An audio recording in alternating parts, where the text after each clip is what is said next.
ফেসবুকে কাজ করবেন না ইউটিউবে কাজ করবেন, সিদ্ধান্ত হচ্ছে আপনার। কারণ ফেসবুকে কাজ করে কোনো সফলতা আসবে বলে আমার মনে হয় না এখন বর্তমানে যে অবস্থা। কারণ প্রত্যেকটা কন্টেন্ট ক্রিয়েটরই কিন্তু একই অবস্থায় ঝুলে আসে কিন্তু। আর আগে যারা হচ্ছে মনিটাইজেশন পেয়ে গেছে তারাই হচ্ছে ফেসবুকের জন্য ভালো, আর ফেসবুক থেকে তারাই হচ্ছে ইনকাম করছে।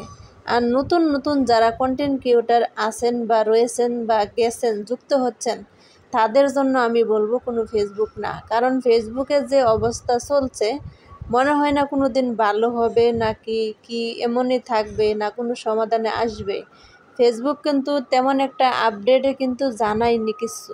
একটা পেজে যদি সমস্যা থাকে তাহলেও সেটা কিন্তু তারা জানাবে, জানানো তাদের উচিত।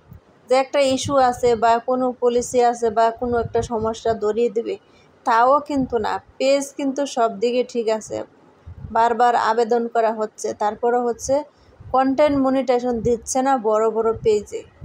আর ছোটো ছোটো পেজে হচ্ছে মনিটাইজেশন দিয়েছে, তাদের কোনো ইনকাম দিচ্ছে না, তাদের পেজে কোনো ভিউ দিচ্ছে না। ভিউ যদি না আসে তাহলে ইনকামটা কোথা থেকে আসবে বলেন? ইনকামের উপরে নির্ভর করে মানুষের মন মানসিকতা ফেসবুকে থাকবে কি থাকবে না।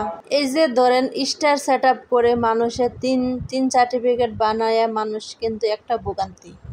তারা হচ্ছে ইনকাম তো হচ্ছেই না, তাদেরকে আবার হচ্ছে ওইদিকে একটা দায়ীভুক্ত রেখে দিয়েছেন। কিন্তু আমি মনে করি এটা হচ্ছে ফেসবুকের জন্য একটা দায়ী। কারণ মানুষকে 3 সার্টিফিকেট না দেওয়াই উচিত ছিল, তারপরেও কিন্তু দিয়েছেন। সেখানে যদি ইনকাম দিত সে হচ্ছে মানুষের ট্যাক্স দিতে পারত। কিন্তু এখন তারা বানাচ্ছে, কিন্তু তারা এখন কী করবে? তারা হচ্ছে জিরো রিটার্ন হচ্ছে জমা দিতে হবে। এই যে একটা মানুষের ভোগান্তি, আসলে এই ভোগান্তিগুলো কিন্তু আমি ফেসবুককে দায়ী মনে করি। কারণ এগুলো হচ্ছে উচিত নয়। তারা স্টার সেট আপ দিয়েছেন, কিন্তু সেখানে 3 সার্টিফিকেট না দিলেই পারতেন। এটাতে যেমন তেমন একটা ইনকাম হয় না, কারণ এটা আলাদা রাখাই উচিত ছিল। তবে যাই হোক, যেমনই রাখছে করেছে, মানুষের মনিটাইজেশন পাওয়ার যোগ্য হলে তাদেরকে দিত। যারা যোগ্য তাদেরকে দিচ্ছে না, যারা যোগ্য না তাদেরকে দিয়ে হচ্ছে বসায় রাখছে। এ হচ্ছে সিদ্ধান্ত। এখন ফেসবুকে কাজ করবেন না ইউটিউবে কাজ করবেন, সে সিদ্ধান্ত থাকবে আপনার উপরে। কারণ আমার মনে হয় না ইউটিউব থেকে কাজ করে বা ফেসবুক থেকে কাজ করে কোনো একটা হবে। কারণ পাশাপাশি আপনি দুইটাই রাখবেন, তাহলে একদিকে না একদিকে হবে। হয়তো ইউটিউবে হবে, নয়তো ফেসবুকে হবে। ফেসবুক থেকে তো আশা বাদই দেন, কারণ এখানে কোনো কিছু হবে বলে মনে হয় না।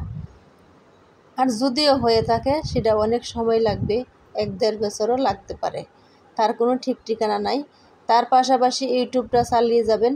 যদি না হয় ইউটিউব থেকে হয়তো কিছু বা হতে পারে, যদি আপনার চেষ্টা আগ্রহ ভালো থাকে, কন্টেন্টে যদি আপনার দম থাকে, তাহলে একদিকে না একদিকে হবে। কারণ ফেসবুকের আশা বাদ দিয়ে দেন, যা হওয়ার হয়ে গেছে, যা করার করে গেছে। ইউটিউবের জন্য যা বানাবেন তাই হচ্ছে ফেসবুকে দেবেন। যদি হয় হবে, না হয় না হবে। তারপরও সিদ্ধান্ত হচ্ছে আপনার। কারণ আমি এখানে আমার মতামত জানিয়ে দিলাম। মনে হয় না কোনো কিছু এখান থেকে করা যাবে আর মানুষ কোনো দিন উন্নত করতে পারবে। তবে যাই হোক, কে কোথা থেকে আমার ভিডিওটা দেখছেন, একটু ভালো লাগলে লাইক কমেন্ট শেয়ার দিয়ে পাশেই থাকবেন। আমার নতুন চ্যানেল, কারণ আমি হচ্ছে ফেসবুকে কাজ করি আজকে 1 বছরের উপরে হয়ে গেছে। আমার পেজে কিন্তু ফলোয়ার 14,000+। সেখানে কিন্তু মনিটাইজেশন এখন পর্যন্ত পাইনি। তারা কিন্তু আবেদনের অপশনগুলো দিয়ে দেয়, 14 জায়গার থেকে আবেদন করা হয়ে গেছে, কিন্তু মনিটাইজেশনের কোনো নামগন্ধই নেই। আবার এখন নাকি মনিটাইজেশনের শর্ত দেবে, শর্ত খবর এখনও পাওয়া যায়নি। যদি পাওয়া যায় তাহলে ভালো, না হলে তো নাই। সবাই ভালো থাকবেন, সুস্থ থাকবেন।